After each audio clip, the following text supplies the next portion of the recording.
You can be both.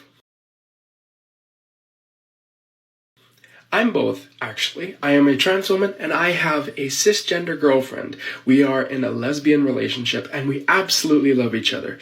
She says she supports me 100% and we're gonna get married soon. In your circle, I'm sure you got all kinds of gays and trans whatevers of all stripes, but not where I come from. All right, let's put the pieces of that puzzle together. So the person we just heard from is a biological male who identifies as a trans woman and also a lesbian. We've been seeing a lot of that lately, whose girlfriend is a cis woman and also a lesbian. All the puzzle pieces are together. We step back, look at the final picture, and what does it tell us? That's just a dude with a girlfriend, right? I mean, am I right? We took the long way to get there, but it's the same conclusion. Well, potato, potato, I guess. Anyway, welcome back. Thank you guys so much for joining me. Real quick and real crazy Clown World update. Let's get into it. Now, if you place your attention on the screen for a moment, here we have famous horror / science fiction author Stephen King. Now, I'm going to be honest with you guys. I used to be a huge fan of Stephen King. We're from the same state, and he was roommates with my uncle in college. Well, here we have Stephen King in his library wearing a jersey with the red salute on it, aka the Communist Fist, in the words, "I stand with Ukraine."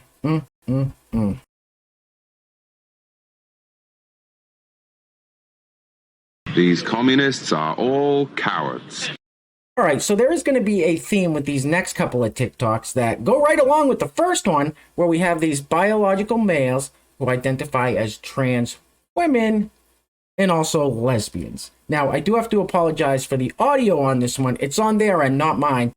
But it sounds like someone is sitting in a car right next to this person as they record this TikTok, but you can still hear what this young fella says, so roll it.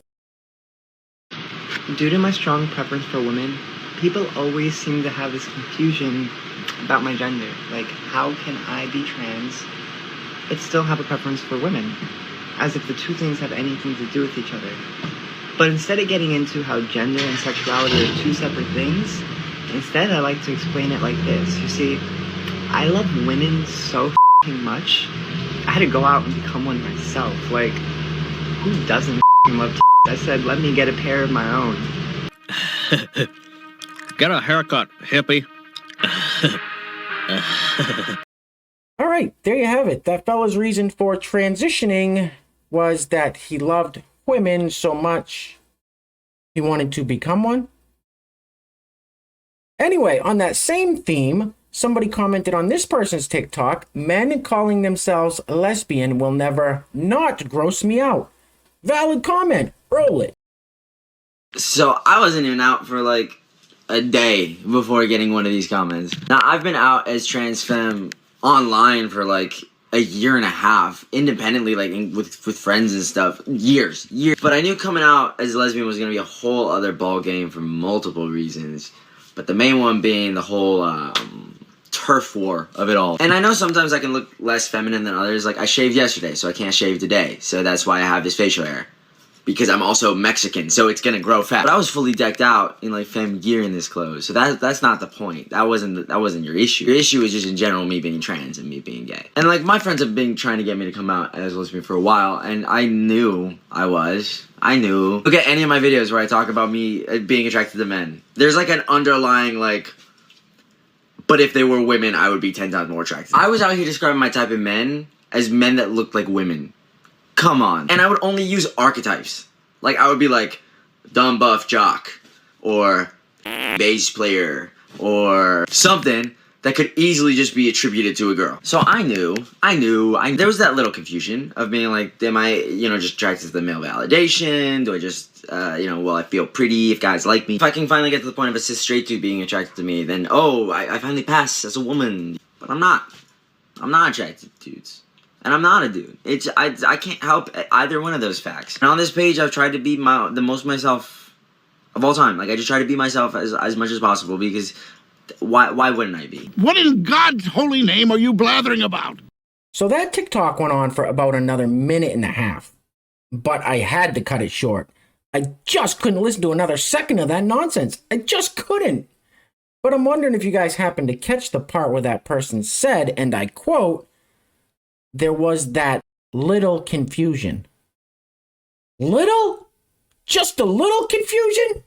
There was that little confusion. No, Sherlock. I'm leaning towards there was more than just a little confusion, but there was definitely confusion. I think we can all agree on that. Anyway, next up, so staying with that same theme, here we have a picture of a trans woman, and this picture comes from can you guess? Can you guess? I'll give you one guess. You guessed it, a lesbian dating app.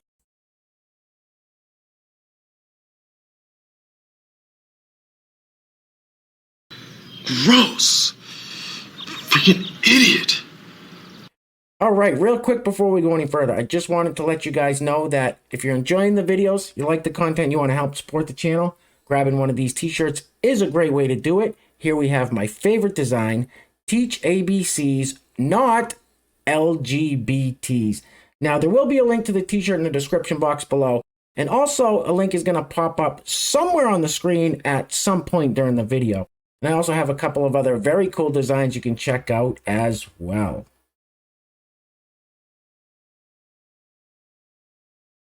Nice. Very nice. All right, next up we have this lovely young lady declaring it, and I quote, a hot babe summer. Roll it. I got a life hack for all my babes with bellies. Wear your bikini bottoms backwards. Stick with me. Flip them around and reverse it. Wear the butt part on the front and the front on the back, because then it gives you more coverage on the front. It makes your tush look really good. At least that's what I think. And it makes me feel more comfortable, because guess what? It's just clothes. And there are no rules. If I want to wear my bottoms backwards, I freaking will. And I look really cute with my bottoms on backwards. So, do if you want. It's just a little life hack. Think it'll make you feel better. But if not, that's okay too. Wear what you want. This is hot babe summer. And hot babes wear what make them comfortable, not what they think they should wear. And they don't push themselves to feel unsafe. Okay? Wear your bottoms backwards. Wear a sarong. Wear something else. Okay? Because this summer, we're not giving a flying... Oh my God, look at that whale. So, I'm going to have to agree with this young lady that putting her bathing suit bottoms on backwards makes sense because it looks like her hind parts are in the front. And as you can see, the ass is on the front. Front butt. Once again, another negative consequence of the body positivity movement, also known as the fat acceptance movement. When you have people wanting to show off their front butt, some may call it the fupa or flupa. I'm not exactly sure what the terminology is around that phenomenon. Anyway, let's keep it moving. So this one, kind of on that same note, is this lady wants bodybuilding competitions to include people that are morbidly obese. Why? Roll it. We argued that the only reason people admire bodybuilders who have built their body with muscle and not obese people who have built their body with eating huge amounts of food is because there's prejudice against fat people. And so bodybuilding could benefit from including the non-competitive display of fat bodies alongside muscular ones. That's the stupidest thing I've ever heard in my life. Right. Okay? That is just stupid. All right, next up. So this young lady with all this stuff hanging out of her nose apparently doesn't like compliments. She takes compliments as insults, and I'm fairly certain she takes insults as insults. So what's the best course of action here? Well, remember a couple of months ago when Dilbert comic strip creator Scott Adams said something very controversial that got him canceled? Was he wrong? Was he wrong, though? Asking for a friend. Roll it. Y'all stop getting under black people's posts in the comments and telling them that they're well-spoken and articulate. Because what you mean? What you trying to say? That is not a compliment. Stop saying that. gentle, and I mean ever so gentle reminder. Black women are amongst the most educated. So what you trying to say? Being amazed that someone could go from talking like this to talking like this and engaging in a conversation where AAVE is not used or certain accents are kind of suppressed and pushed down, that is a talent. We know we're talented, but we don't need you to keep coming into the comments and telling us, okay? What the hell is wrong with you people? Hey, where are the white women at? All right, real quick before we go any further, I want to give a huge shout out to the sponsors of today's video. While I'm doing that, I'm going to let this loop on the screen for your viewing pleasure, of course. Now, when I first saw this clip, I thought this person was having some sort of medical episode, but apparently this person is just dancing the funky chicken? Okay. Anyway, today's video is being brought to us by first sponsor all the way from the Netherlands, our great friend Eric Bosch. Eric, thank you, sir, for sponsoring another video. I truly appreciate all the support. Second sponsor of today's video is Rebecca Kruger, who wanted to wish her husband Steve a happy early birthday. So Rebecca and Steve, thank you guys so much for watching, and thank you so much for the support. I truly appreciate it. Rebecca, I apologize I wasn't able to play that clip for you today, but I'm sure I will be using it very soon, so stay tuned. So Eric Bosch and Rebecca and Steve Kruger, thank you guys so much for sponsoring today's video. If you'd like to sponsor the next video and help support the channel, there is a PayPal link in the description box below.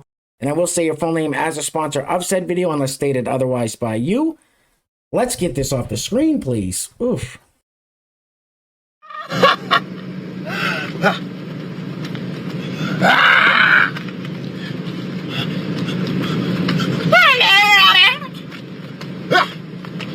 There is something seriously wrong with you. All right, next up, we are going to be wrapping it up on this one because if I'm being honest with you, I simply can't take anymore. I know you guys can't take anymore. We've all had way too much brain aids for one day. So we're going to be wrapping it up with this teacher. Yes, this is a teacher. Now, it's kind of lengthy. It's 2 minutes long. But I got to say this. This is a perfect ad for homeschooling. Now, if you think this stuff is just happening in big blue cities, it's not. This stuff is seeping into small town, rural America. Everywhere. Everywhere. By design, I might add. Anyway, things are clearly getting crazy out there, guys. So please take care of yourselves. Take care of each other. Till next time. Love you guys. Peace. Roll the film, please. Hiya! If you're an educator and want to bring gender and queer affirming practices into your classroom, stick around. I'm Linz. I'm a queer and trans non-binary author and kids creator, well known for my web series Queer Kid Stuff. And I have a brand new book that just came out called Rainbow Parenting, Your Guide to Raising Queer Kids and Their Allies. And even though it's a parenting book, it's really for anyone with relationships with young people, and educators are a huge, huge part of kids' lives. So I wrote a little note to educators in the beginning of the book, and I thought I would read it to you. All right, for educators. You are the vanguard of this work. Most kids spend more time in classrooms than they do at home, but you already know that. You know the power you have over small minds, and you understand the responsibility that comes with it, or at least I hope you do. If you've been nervous about bringing LGBTQ+ and social justice work into your classroom, no matter your subject or personal identity, I hope this book gives you courage. When you're writing lesson plans and coming up with activities, you might remember this book and remind yourself to include a blank space for pronouns next to name on a handout or worksheet or test. When a boy in your class starts wearing a dress to school, you might use the tools in this book to affirm his choice and have frank and open conversations about gender with your class.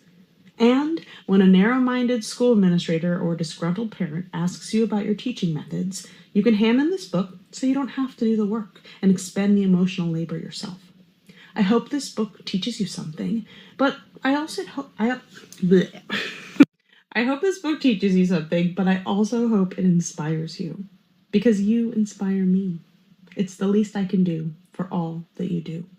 Your homework assignment is to keep going. That's my little note to educators who are reading Rainbow Parenting, Your Guide to Raising Queer Kids and Their Allies. It's a book for anyone with littles in their lives. All right, that's it. Thanks, friends. Bye. Fucking disgusting. And you ain't black.